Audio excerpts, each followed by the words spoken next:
911, what's the emergency? My next door neighbor has been chopped up. Oh my God, he's in his wheelchair. He's been my neighbor for 8 years, and hanging on my door. He is covered in head to toe in blood. He said someone broke into his house. They tied him up. He is beaten to a pulp. Man, what's up, everybody? Welcome back to another episode of EOS. It's 10 out of Jake, man. I'm rocking with y'all, y'all rocking with me. For this video, I'm going to be speaking on what I learned from a killer. And I really want y'all to not judge this video until you've heard the whole video. In prison, I was very quick to judge someone. I was very quick to size somebody up and pretty much come up with my own perception on this person. I would classify people that I thought could be threats, people that I thought I didn't have to worry about. I didn't know the backstory to this man's case and how brutal it actually was. And that in itself was something that I learned from a killer, because I had no idea what this man did and to the extent of which he did it. While I was incarcerated, I came across all different types of people. 18, 19, 20 years old. I spent inside of prison. I went to Apalachee Correctional Institution when I was 19 years old. Apalachee was my first adult compound. It's a crazy camp. It is a psych camp, so there is psych patients at this camp. And it's just gangland over there. There's a lot of stabbings. There was a couple murders. So not only was the compound crazy, and I'm only just a short timer, and I was the second youngest on that compound, but I was also housed in our dorm. Our dorm at the time was a closed custody dorm. Our one had a few people that had murders inside of prison, meaning they killed someone in prison. We had people that got off of death row. The majority of our dorm was life sentences. But the specific person I'm going to be speaking on in this video, the killer, he wasn't in a closed custody dorm. He wasn't even in a medium custody dorm. He was in either O&P dorm, I forget exactly which one, which was on the other side of the gate. The gate is basically what divides Apalachee in half. And on the other side of the gate, you got the two dorms that are just short timers, low custody. You know what I mean? People that really just don't get in any trouble. There's not really any violence going on in these dorms. And then you have the rec center on that side of the gate as well, along with a different chow hall. Versus on my side of the gate, you had I dorm, you had M dorm, you had N dorm, and they're pretty much just crazy off the chain. You also had confinement and everything else. So this gate really separated Apalachee CI, and surprisingly, he was on that other side of the gate, the lower custody, more relaxed. And it's like, well, how do you get over there? Because at the end of the day, he was given 3 life sentences. So it was very confusing to me to find out where he was placed. But at the time when I met him, I didn't know anything about him. I just thought he was a laid back, calm type of dude. For y'all that have been following me and seen some of my older videos, you know that when I got my GED in Florida State Prison, I passed every single class with honors except math. I failed the math portion of the test. Literally within like 2 weeks of going home. Somehow the education board at Apalachee CI got together. They got me another test. It was specifically only math. I took the test and I passed it.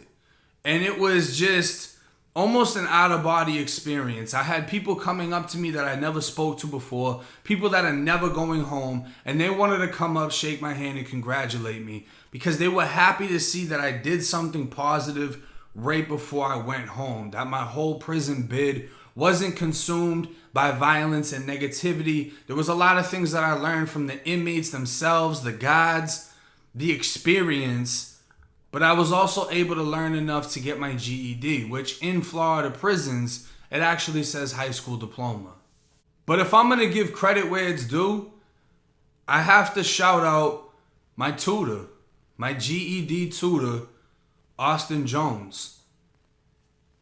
When I first met Austin, we were in class, and I didn't really think anything of him. You know what I mean? He looked like someone that I believe probably got time for like a DUI, crashed the car, killed his girlfriend or something by accident. Like something that's not really serious. It's serious in a sense, but it's not as serious as going out and murdering someone, if that makes sense. I'm just comparing two different levels of death. Because from what I heard, he had a lot of time. But no one ever really broke it down to me who he was. And normally they only do that if you're around someone that could be considered a threat. Someone's going to put you up on beat. So no one looked at him in that sense. And he was somewhat soft-spoken. He just seemed like a cool dude. Like somebody that works at GameStop and hits the blunt in the back when the manager's off on break. You know what I mean? Like, he didn't have any vibe that would make me feel some type of way. I could put my head down in class and go to sleep. I don't have to worry about this guy coming up and slitting my throat. It was never bad energy being around him. And you know, he applied himself to really help me. There's only so much you can do for people, and people have to want help. You can't help someone that isn't willing. It's a waste of time. You can do everything you can to get into their head, but until they're ready to really accept that help, it's not going to work out. And he came to me and I was trying to learn. I was trying to get this GED. And he was really helping me with the math because that was my biggest issue. He was teaching me the formulas. I'm learning everything. And somewhere along the lines, you know, I asked him how much time he had. And he told me he had 3 life sentences. And it caught me off guard because it's like, what did you do? You know what I mean? Like, what did you do to get 3 life sentences? And not only that, how are you an O&P to him? Like, if I had 3 life sentences, I wouldn't be sitting in school trying to be somebody's tutor. I'd be wilding out going crazy. And he more or less told me he took drugs. He took drugs. I don't remember what he exactly said at the time. I know now because of the research I put in towards this video. But he told me he took drugs, he drove somewhere, and all he remembers is waking up. That was it. He woke up inside of a hospital, and that's when the Gainesville police officers in Gainesville, Florida, they broke down what he did. Late in the evening, Austin and his cousin Miranda Martin, both 22 at the time, donned masks and broke into 78-year-old Paul Quant's house at 4854 Northwest 75th Road. They came prepared with 2 rolls of tape, a stun gun, and 2 pistols. Now his cousin, the girl Miranda, had worked for this old man as, you know, a health aide. She would go to his house, she would clean stuff up, help him around the house. And at one point or whatever, you know, I guess she accused the old man of being inappropriate with her. He touched her on the ass. She didn't like it. She was complaining to Austin that this is what she was going through. And like any relative hearing about his female cousin being touched on her ass, you're going to feel some type of way. So he reassured her. He said, if there's anything you need me to do, I got you. I'm here for you. I love you. Now, in this process, as she's working at this man's house, she noticed that he had a safe. And she was actually removed from this man's house because he said that she smelled like cigarette smoke. She was taking too long going out shopping. So she got fired, most likely felt some type of way, and decided to target this man. So on this night, Austin and Miranda decided to drive to this old man's house. They forced their way in. They tied him up with duct tape. They asked him for the combination to the safe. He refused. He was shot with a stun gun. And then he was beaten and stabbed. At 10:45, a neighbor heard banging coming from Quant's house. The noises, she later learned, was Quant being beaten as his house was ransacked. Police said they found blood next to a glass table, large amounts of it in the kitchen. A knife on the counter was used to cut Quant's skin on his arm in an attempt to give him the code to the safe. There was what's called high-speed splatter from multiple hits to Quant's skull, some as far as 9 feet away. So Austin allegedly grabbed a knife from the counter and skinned off 8 inches of this elderly man's arm. Now this man's been beaten, cut, stabbed, shot with a stun gun. He's 78 years old and he is still alive. That is a tough son of a bitch. They said that he was a veteran, a Navy veteran. I mean, that's a lot to go through for anybody, never mind someone that's 78. And while he's tied up and bleeding out on the floor, they ransacked the entire house. They ran through it. They grabbed everything. They filled up the elderly man's car as well as the car that they drove. Austin took the elderly man's car. The cousin Miranda drove off in the vehicle that they came with. Now the old man was left in the house. He seen a bottle of cooking oil, was able to shimmy over, get the cooking oil, grab the knife, puncture the cooking oil, and use the oil to get himself out of the tape that was restraining him. After he did that, he found his electric scooter, because that's how this man used to get around, an electric scooter, got on top of that, and he was able to drive over to his next door neighbor's house and let her know what was going on. In the 911 call, Quant moaned and talked in the background. Those words were effectively some of his last, and as they played in the courtroom, Quant's family looked away from each other but put hands on shoulders. Projected off the wall of the courtroom was a photo of a bloody 78-year-old man in a hospital bed. Plastic tubes ran from his battered body in all directions and deep circles of red surrounded his closed eyes. Jones and Martin took the safe, with more than $20,000 worth of gold, silver, firearms, currency, and electronics in it, and put it in the trunk of Quaint's white Cadillac. Now, Austin was ended up spotted by a Gainesville police officer. He was chased. At times, the chase was exceeding 100 miles per hour before Austin eventually crashed out, hitting two other vehicles. He was not injured at the crash, but he was taken by paramedics, taken to a hospital, in which the next day, the police decided to let him know what he did. Now, the police were trying to put it together. They knew Austin's part in this, but they didn't know the relation between Austin and the old man until they figured out the cousin, Miranda Martin. And that's how they were able to link things together. She ended up turning herself in on these charges once she found out that she was a suspect. Now, eventually, she ends up just letting everything be known. You know what I mean? She pretty much admits to the whole thing. And a part of Austin's testimony was that she wanted him to help her rob this old man. She had even been writing about it in her diary for months, talking about robbing him, talking about the timing isn't right yet. This is something that she pretty much planned and had him execute. And even though he did deny helping, he told her no, he blames it on the Klonopin that he snorted. He says he's done Klonopin multiple times, but never has it resulted in something as deadly as this. In his closing argument, State Attorney Cervone argued that Jones inflicted unnecessary torture on the disabled Quant. Cervone played the 911 call that Quant's neighbors made so jurors could hear the voice of a man who was dying already. What did they want? Jurors heard Quant's neighbor ask. Everything, Quant said. The Quant family held back tears as they heard their relative's last words. They took everything, including his life. After an hour of deliberation, a 12-person jury recommended to Judge Mark Mosley that Austin Mark Jones, 24, serve a life sentence instead of the death penalty, which the state attorney's office was seeking. On Friday, Judge Mosley told Jones that he hoped in the years to come there would be some redemption for him while he is incarcerated. You should never leave prison, the judge said, for that to happen would be a fraud to the people of the state of Florida.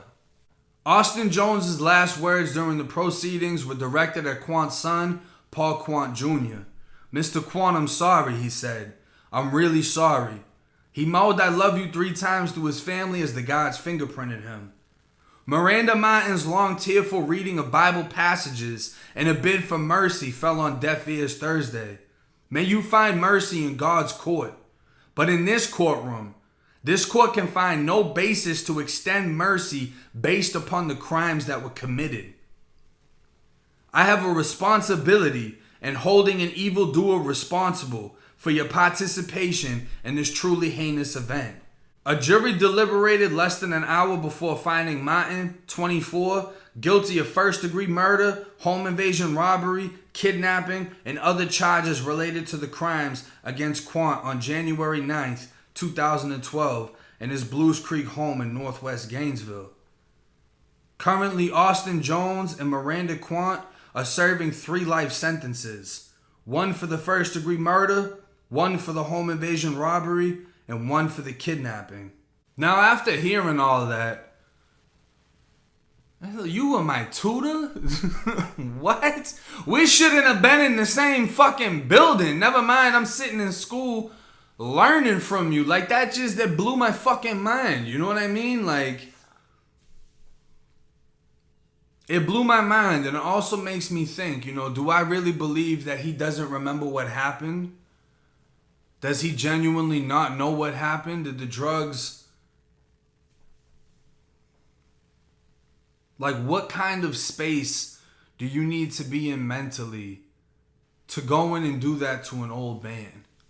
Regardless of how tough or whatever it was, like, you would think he would be able to just do that with his bare hands. You were 22 years old. He isn't a small guy. But to go in there and mutilate him, electrocute him, beat him,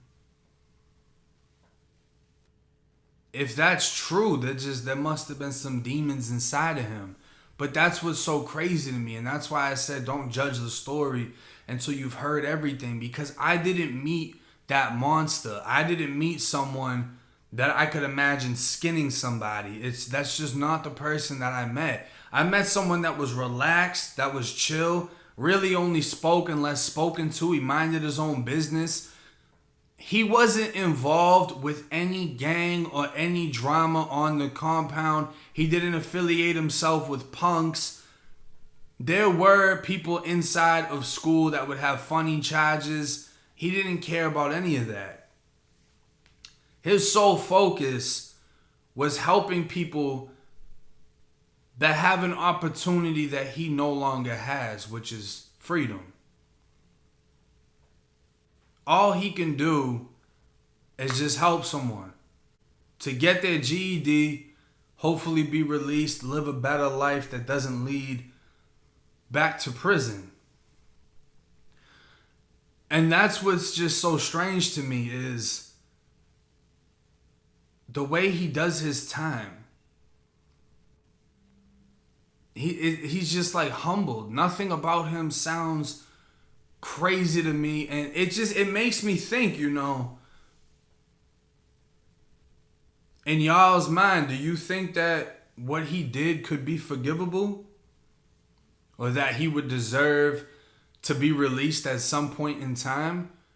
Because it says a lot for somebody to go to prison and become a tutor, to be in that position, to have that job title in prison. You're not getting in any trouble. He's in a low custody dorm because he's not getting in any trouble. He has 3 life sentences. His release date is 9/9/9999. But he is honestly living a positive, productive life inside of prison. But at the end of the day, is that what he deserves? Someone else lost their life. A lot of people feel an eye for an eye. And some people are going to be like, well, he should be happy he can still live a positive lifestyle inside of prison. Let me tell you, it is not easy to live like that. You have to avoid a lot of situations. You have to hear things you may not like and put your pride aside. It shows a lot of self-control. That's why when I say, what did I learn from a killer? Aside from the math formulas and everything, nothing else that I've learned has been direct. But the thing about learning, it's never an isolated incident. You could look back on anything that's happened in your life or in your past, reevaluate the situation, and gain knowledge from it once again. It's almost like a book, like a dictionary. You can only learn so much during that one sitting, but every time you open up that book again, you can learn continuously. To learn that I misjudged someone that could be so vicious and violent is mind-blowing. To learn that somebody can go through so much and somehow gain the self-control after being incarcerated to live a productive lifestyle, it makes me question, what would he do if he was free? Would he continue on that same positive path? Would he lose control? Because if you're not going to lose control in prison, I don't see how you would lose control in society. Because prison, to me, it brings out what is already inside of you. You're in a madhouse. It becomes normal to be mad. And when you are surrounded by this shit, you can become consumed by it. I don't know. I'm grateful as a motherfucker that I'm not in his shoes. And I hope for some of y'all that are watching this that have dibbled and dabbled into the drugs and into this lifestyle, understand that the smallest decision can have the biggest impact on the rest of your life. Not only yours, but others. Everything has a chain reaction. In this case, one person died, 2 people went to prison for the rest of their life. But understand, inside of prison, you are going to be around all types of people. Your survival instincts are going to be pushed. They're going to be tested. And not watching the right person or paying attention to the right signs, it can end with you losing your life. Because the Department of Corrections is not there to save you, to preserve you, to rehabilitate you. You're just there, and whatever happens, happens. You're just a number at that point. A 20-year-old, by the time I hit Appalachia, I probably had maybe a little bit over a year. I shouldn't have been nowhere near this guy. I shouldn't have been anywhere near someone that has 3 life sentences for a vicious murder. But hey, that's prison. It's 1090 Jake. I'm rocking with y'all, y'all rocking with me. Till next time.